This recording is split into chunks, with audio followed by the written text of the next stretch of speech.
I'm Marcus Coward, and this is Wake Up New Bedford, and I'm here with President of Bristol Community College, Dr. Sedgewick Harris. Yeah. How are you doing? We're great. Thank you so much for doing this again. Yeah, absolutely. And so, just off camera, we were talking about basketball and how much that meant to you. Yeah. I was just interviewing this athlete and videographer from New Bedford. Okay. And, we were talking about who's the GOAT, LeBron or Michael Jordan. What's your take on that? For me, it's really easy. Okay. I grew up in the Jordan era, so Jordan's always going to be. It's got to be Jordan. Yeah, it's got to be Michael Jordan in my book. I mean, LeBron's an incredible athlete. He's done a lot for the sport, all-time leading point getter in the NBA. However, when you go to 6 championships and you win 6 and you're 6-0 in those championships, it's a little be said about that. I mean, he did bring up, if we're going by rings, shouldn't the GOAT be Bill Russell? Yeah, it could be, but that was Bill Russell's era. So there's several different eras. Yeah, and sure. if you want to go to because I was blessed to grow up in what I would consider 2 eras. And so when I think about the mid 70s into the 80s, into the time in which you saw Magic Johnson, Larry Bird, and being in the Commonwealth of Massachusetts, probably the best basketball player to come out of the University of Massachusetts, Julius Erving. Oh, really? So the doctor. So I grew up watching that era. So as a kid, we would go on the playground and emulate, Dr. J, Magic Johnson, even before Michael Jordan. So Dr. J came out of like the UMass system? He came out of the UMass system. Really? YouTube it. Go back and YouTube. I did not know that. Dr. J introduction at the Spectrum, and you'll hear them say out of the University of Massachusetts. Interesting. Yeah. Okay. Yeah. And so, when we were talking in part 1, we essentially left off with you getting started at your first community college. Yeah. Yep. Okay. Yep. So I was interested about what was the biggest thing for when you were attending community college that made an impact on you? Well, it was the people. It was the people, and the people meaning the staff. How much they cared, how much they really gave of themselves to the students. People like, as I told you in the first interview, Carol Churchill, she didn't have to stop and talk to me. She could have looked at me and said, oh, something wrong with him, and kept going. But she took that time to stop and talk to me and hear what I had to say, and understood that I was in a situation where I was distressed. And here's a student who probably with a little effort and a little bit more knowledge would be retained. Sure. Being in the business of higher ed and spending the majority of my career in student affairs and enrollment management specifically, I always talk about the big R and little R in enrollment management. And the big R is recruitment. So we got to go out and we got to sell students on our college. You know, when you have the admissions officers and people coming to your school telling you about how great their school is. What all people don't remember or even think about is what I call the little R, which is retention. Yeah. And retention is having that student, once you sell them on your institution, get them there, how do you get them from the starting line to the finish line? How do you retain them, help them persist from one semester to the next? How do you help them be retained all the way to completion? Sure. And that was important. And what Carol did for me was retention. Yeah. She helped retain me. I ended up working for her. Oh, really? At Southwestern Michigan. So, I needed a job. Yeah. She needed a person. She knew me from our experience. So she said, well, why don't you just come and work in my office? And she walked me through the whole situation of how to apply for a job and those types of things. I had never really had to experience going through that process. When I was in Albion as a high school student, I worked at grocery stores, but I knew the owner. So, you do get the shopping carts and you get paid. And at that time, they weren't cutting checks. They would just pay us cash. Sure. And when I got my job at Albion College, which is a small liberal arts college, very similar to UMass Dartmouth here, small liberal arts college, I went in, told them I wanted to work at the college. They said, what job do you want? Said, I can serve, I can wash dishes, whatever. They said, okay, we'll put you on this shift, there you go. I never really dealt with an application process. Sure. So Carol taught me all that stuff. And so when I went on to, Northwestern Oklahoma, and I wanted to get a job, I knew the process, and we learned the process. So, I felt like the community college people themselves really took time to teach. And you didn't have to always be in a classroom. Now, my faculty at Bristol may get a little upset with this, but it's a true fact that I believe there's a lot of learning that happens in the classroom. Yeah. But there's a lot of learning that happens outside of it as well. Okay. And those are the things that I experienced at Southwestern Michigan, that I learned a lot outside of the classroom setting, that taught me about life, that taught me about being responsible, that I could actually apply in the classroom setting. Now, why do you think the Bristol staff would get upset with you saying that? Well, I think faculty members think that a lot of times that all the learning takes place in their classroom. Sure. And I think every faculty member, heck, I'm an adjunct faculty member, and I think that learning that I teach in the subject area that I teach in, all that I teach them is probably predominantly what they need to know. But they learn a lot outside of the classroom, how to work with their fellow classmates, how to manage their time, how to, find additional resources. There's a lot that after that curriculum is shared with them that they have to learn how to apply. So I just think that from that perspective, the community college gave me a perspective of what people at the higher education level should be like. Not that 4 years don't do that, but I was a community college student. I'm a proud community college graduate, and that's why I chose to work for community colleges, and I'm the proud 5th president at Bristol.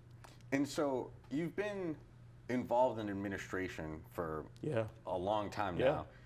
Do you think that really mainly gives you an insight on the administrative side, or have you also been able to learn about the student perspective as well? Absolutely. I think I started my career in admissions, and I will tell people that gave me an opportunity to learn what it meant to be a student, but also what it meant to be an administrator, and how I had to share my message with the individuals who were coming into the college, and how to be clear and how to be flexible. We talked earlier about navigating and how the winds of change can take you in different places, but how to be adaptable. If I walked into a school and I was expecting to have 15 students, and I walk in that school and I got 30, well, I had to be prepared for that, and so I had to run back out to my car, or I need 30 more or 15 more, of whatever I needed, pens, pencils, whatever it may be, so that I can make sure I was ready for the group that showed up. Sure. And it can happen the opposite way. You're looking for 30 and only 10 show up. So it's one of those things where the community college exposure, my exposure to students, I wanted to make sure that I provided the most information I could for them. Sure. Yeah. And so I'm interested really in your perspective in education and how it's evolved over, let's say, the last 20 to 30 years. Yeah. Okay. Yeah. So firstly, and not about any college in particular, but education in America. Sure. Do you think it's been on an upward trend or a downward trend since like the 2000s? Well, I would tell you the pandemic made us take a very good look at higher education in particularly. And so what I would say is I think higher education is now on a more upward trajectory. Okay.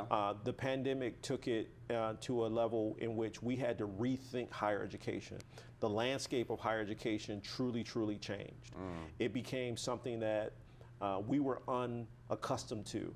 I think every higher education and K-12 institution went through a period where they said, so we have to go online for everything. And so that put us in a place that we were very uncomfortable with, but really not totally relatable to. Sure. And it changed higher education forever. K-12 has pretty much gone back. K-12 is an entity that didn't allow the pandemic to keep them in this stalemate where, remote education is a significant part. Now there are online academies, there are online opportunities. I know public schools where I was at in Pennsylvania, and I'm sure here, are offered through the K-12 system. But many students, the majority of the students, have come back to being on ground in the K-12 system. It's not the case in some institutions, and our institution is one of them. Roughly around 50% of our students are taking totally online. And people look at that from a flexibility standpoint. You know, I can work, I can be at home, take care of my kids. That saves me money on childcare. That's understandable. However, everybody doesn't learn the same way. Yeah. And so we at Bristol have to be flexible. We have to be accommodating to the students who actually feel like being in a classroom, sitting down like you and I are here today, is an option. It has to be an option for our students. Because if you think about it, the pandemic, and we'll give it an extra year, the pandemic lasted roughly about 3 years. Yeah. Okay? So roughly about 3 years in which the length of that time when we were really in that remote world. Most students, no matter who you are, would have spent the majority of their time still in a regular classroom setting, or what I would consider a pre-pandemic setting, which meant what? They went to class, they sat in a room, they listened to their instructor, they were in that environment, they engaged with their fellow classmates. They didn't send them a Zoom chat. They literally said, no, John, I didn't like that. Or, yeah, I got the answer to that, and go up to a whiteboard or a chalkboard and do. They didn't spend the majority of their time in a virtual world. And so I still think there's a lot of people, a lot of students, and I've talked to several students since I've been at Bristol that say, we want to be on ground. Yeah. We want to be on campus. We feel much more comfortable in this environment. Yeah. And we, Bristol Community College, we have to adapt to that. And I think that's something that our faculty and staff will do, because they're genuinely here for our students. They think of our students first, last, and always, which is one of the main things that attracted me to Bristol Community College. And they put the focus on our students. So I think, once again, as we move through our adaptation to how we deal with our student population coming back on our campus, we will adapt to making sure that they get what they need, whether it be in the virtual setting or the on-ground setting. So that's what we're looking forward to. Yeah, because there's pros and cons on the student side and on the teacher side. I mean, it offers that flexibility, and it offers being the comfort from your home. But yeah, so I'm somebody who's taking 4 classes right now. Okay. All of them are online. Yep. And I am being a little stubborn, but it also has to do with just limitations that I have. So I've always taken my in-person classes at New Bedford, the New Bedford campus. They've been available. Sure, absolutely. But for the last couple semesters, it's been online. Okay. I mean, like, there haven't been, like, the classes that I've needed, they weren't offering in-person classes. And at first, I was wondering, like, is it a lack of professors? But then I'm like, all the professors it's the same amount of classes, and so the professors are still here for the online classes, but I wonder if it's just something that they prefer as well to teaching online. And maybe a lot of faculty, you know, nationwide have just gotten accustomed to that flexibility of teaching online. Yeah, I'm sure. It's like anything. We get accustomed to a certain environment and we become comfortable in that environment. We've adapted to that environment. Change is hard. Yeah. I can remember, and I remember this very vividly, March 16th, 2020. I remember telling my faculty and staff that were in the Student Affairs Division, I had counselors and academic advisors who were part of the faculty union, that we're going to have to adapt to a new world. And that new world means you're going to meet with students still, but you're going to meet with them through this virtual accommodation. Sure. This is what we have to do because this virus, we don't know what it'll do, and we can't be amongst each other, and this is what we have to do. This is the decision that the institution has made. And I remember faculty telling me we couldn't do that. It was going to hurt their licensure. It was going to hurt their accreditation. You know, it was going to do all these damaging things. And I think over that 3-year time frame that we talked about, people become very accustomed to that. Yeah. Like, well, wait a minute. You know, I think we can work this out.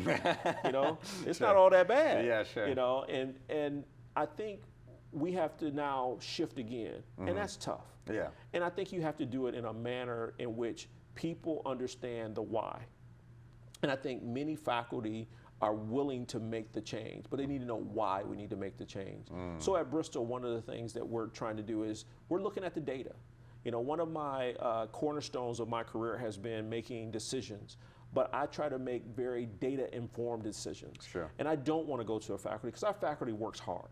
They do a wonderful job at the college. Yep. And they've done a wonderful job long before I got there, and I know the spirit of this college campus, they'll do a great job long after I'm gone.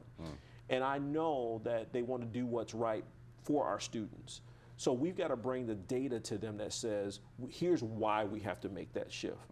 Because our students need this type of education, or they're asking for these types of exposures or accommodations. And we need to be able to do that. We also need to increase our accommodations and our opportunities to help our students that do online, like yourself. So if there's accommodations that you need, just because you're not on ground, you shouldn't receive that accommodation. You should receive it just as well as you're in the virtual world versus the on-ground world, or what we see a lot of students doing is hybrid.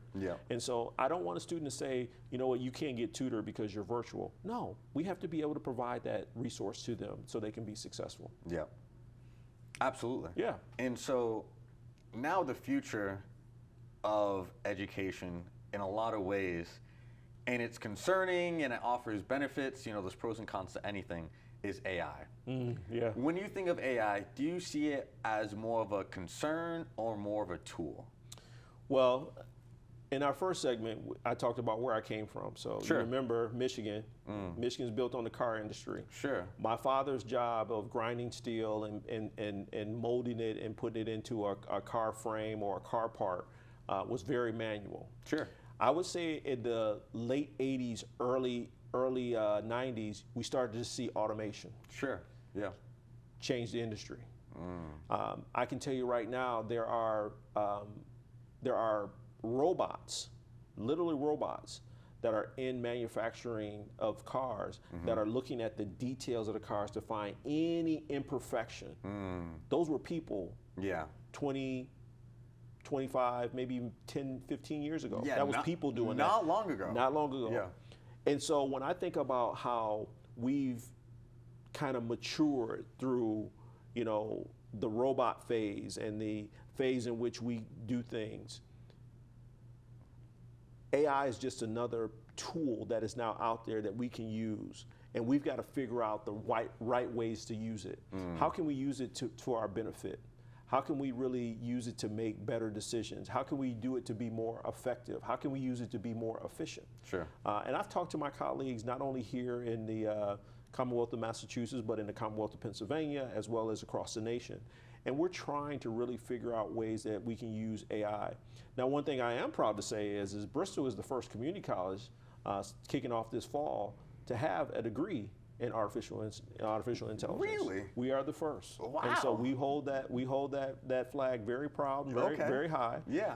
And we're looking forward to it. And like you, most of the classes are going to be offered online. Okay. And we see a population of people who are interested in learning more about how AI, because AI, when it came in, it was really hit on the academic side as being very fearful, because faculty saw students being able to write papers and do things, and it really wasn't their authentic work. But there are ways that I see AI to be used in a very productive way, a way in which we could help people, ways in which we could help students know how to use it in the business world and in the tech world. I think it's not going away. It's just like the automation of once again, things that are in the car industry. Yeah. Those things never went away. They just got fine-tuned. Yeah. So. And all these, it's hard to reverse technology. Once Absolutely. it's here. You know, and it's just going to keep evolving. Right. So the only thing you can really do is be prepared and continually adapt to these new innovations. Right. When you think about it, you know, and you're so right with innovation. Once again, we talked about sports during when we were off, and the one thing about it is I lived through a lot of eras. Growing up in the 70s, I saw the 80s, I saw the 90s, the early 2000s, and now into the 2020s. And, you know, I grew up with black and white TV. I remember my parents buying the first color TV. I remember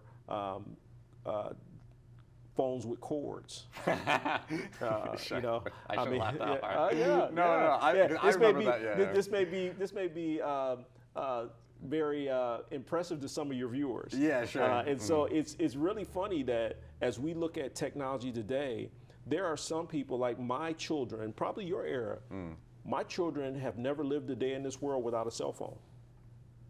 Yeah, I've lived most of my life with a cell phone. Yeah, exactly. You know, and my son, being just 19, he's never really lived in this world without seeing a smartphone.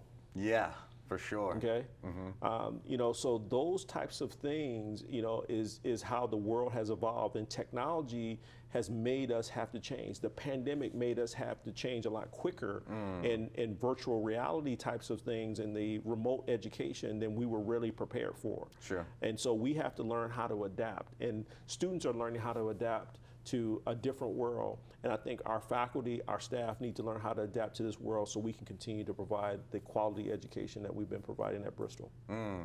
So. Absolutely. Yeah. So before you took this position as president, yeah, you said that you worked in enrollment. Yeah. Was that maybe your favorite administrative position, or did you have another one that you really enjoyed when you were there? Yeah, well, I started my career in 1997 working at Kellogg Community College, and once again, I walked in those doors in 1997 and didn't really know what to expect. I knew I was supposed to sell education and why education was important, post-secondary education, and so I really didn't know what to expect. I think the thing that I loved the most about that job is I got a chance to sell an opportunity to people. Sure. People who, some looked like me, some were coming out of the same environments that I came through. Some were very much more from an affluent background, but knew higher education was their route. And Kellogg Community College at the time was an avenue to do it at a much more reasonable cost. Sure. And so going there, I think that was great. I think a portion of when I transitioned out of Kellogg and I became the vice president of student services at Kaskaskia College, it was being able to build a team, build a group, bring a group of people together and build a philosophy that we all believed in. Sure. That once again, that education was the #1 priority, and making sure people became skilled, whether it be in the academic side or the workforce development side. We didn't care. We just wanted to upgrade their skills. I took that same philosophy to Kishwaukee, and if you're following that, the first 3 schools I worked for all started with the letter K. Sure. Kellogg, Kaskaskia, and Kishwaukee. And we really built a solid foundation on why education was important. And enrollment was always important to me because it was once again still selling a dream and an opportunity. Yep. At Kishwaukee College, we had a big problem where there was a lot of minority students coming from inner city Chicago moving out to the western suburbs of DeKalb, Illinois. And many of the students were coming, and we noticed that they were not completing. So we built a program, you know, and it was a minority-based program to help students who were coming from inner city Chicago, or students who were low-income, first-generational, which has no racial bearing over it. Yeah. We were able to help them complete, and we raised the completion rate, we raised the graduation rate, Nice. we raised the persistence rate. Through those works, we ended up adding two very specific programs. Student support services through Department of Education TRIO grant, as well as Upward Bound, which you probably have heard of Upward Bound. I have, yeah. We have Upward Bound at Bristol. And so we were able to provide those programs, but it was because of the success. I think when I went to Northampton Community College, where I was prior to coming to Bristol, what I saw there was an opportunity to do something that I hadn't done in a while, which was have residence life. I had residence life at Kaskaskia College. It was very small numbers, only 96 students who lived in the housing complex across the street from the school. But we didn't own it, and we couldn't operate it. So it was a very different setup. Yeah. At Northampton, we had a 600-bed residence hall on our campus. Wow. So 24 hours a day, 7 days a week, 365 days a year, there were students on our campus. Yeah. And so having that challenge and that experience gave me an opportunity to see things differently, see things from a much more residential life's perspective. There I was responsible for housing. I was also responsible for public safety. So the police officers that were on campus. I was responsible for a lot of the things that help students be successful in addition to athletics. So once again, I had the gambit of a lot of the student services, not only the resources to help students, but a large population of why students were engaged on our campus and how we engage them to be successful. So there were several components at each institution that I love, but at the end of the day, the big plus for me was I want to make sure that students have access to higher education. Yeah. My parents made sure that that was something that I had access to. They worked very hard. They sacrificed a lot for me to have access to higher education. And I feel like that's the one thing that they've never asked me to do, but I've been kind of driven to do because sometimes parents don't know what they don't know. Sure. And so for somebody like me who can kind of relate to that environment of low income, first generational, coming out of low subsidized housing projects, you know, somewhat of a single parent mom until I got a little bit older, those things are still relevant in today's society. And if I can do it with the resources that I had back then, these students today can do it. Sure. They can truly, truly do it. And so last question to wrap up. Yeah. To a student who sees the luxurious life of going to a four-year institute right out of high school, and their parents are trying to tell them, hey, you think about going to a community college, you know, you can save you money and you can get out your credits and, you know, the basic pitch, and they're just not listening. What would be your advice to that student to please think about a community college seriously? I would tell the student, if they're a senior, let's put it in this perspective. If they're a senior, I would tell them to come and visit. Come and visit Bristol, talk to our faculty, talk to our staff, make sure that whatever you think is there, you verify that's there. Because the reason that most students don't go to community college is because they've not exposed themselves to the community college. I will tell you, our graduates would tell you, the rigor of academic curriculum that they got at Bristol Community College is, if not better, at the same level of the 4-year. Yeah, absolutely. I know the rigor that I got from Southwestern Michigan Community College or Southwestern Michigan College prepared me to be very successful at Northwestern. And I had a learning disability that I didn't know about until I was a senior in high school or a senior in college. Wow. And so I believe that our faculty will prepare them for the next generation of higher education, but also for their future, because they don't know what they don't know. Sure. And so before you know the old saying, before you knock it, try it. Yeah, absolutely. I would encourage students to come and talk to a faculty member. If you're interested in nursing, come and talk to our nursing staff. If you're interested in English, come and talk to our English staff. They will tell you what you're getting yourself into, and they will prepare you for the next step of a higher education. I guarantee you. Guaranteed. I mean, that would convince me. So it was nice. President, I appreciate it. Dr. Harris, thank you so much for doing this. I appreciate it. I really appreciate the time. I know you're a busy guy, and I hope everyone is able to just get something from this interview and learn more about what BCC has to offer and just community college in general. Yeah, I mean, absolutely. I got a lot from it. I'm soon to be a proud BCC alumni. I look forward to seeing you at commencement. Yeah, so I walked in May. Okay. But I still have a few more classes left. Okay. But All right. they allowed me. All right. And Good. so, Good. But BCC won't see the last of me. This isn't it. And again, thank you so much for doing this. I appreciate it. Thanks for having me.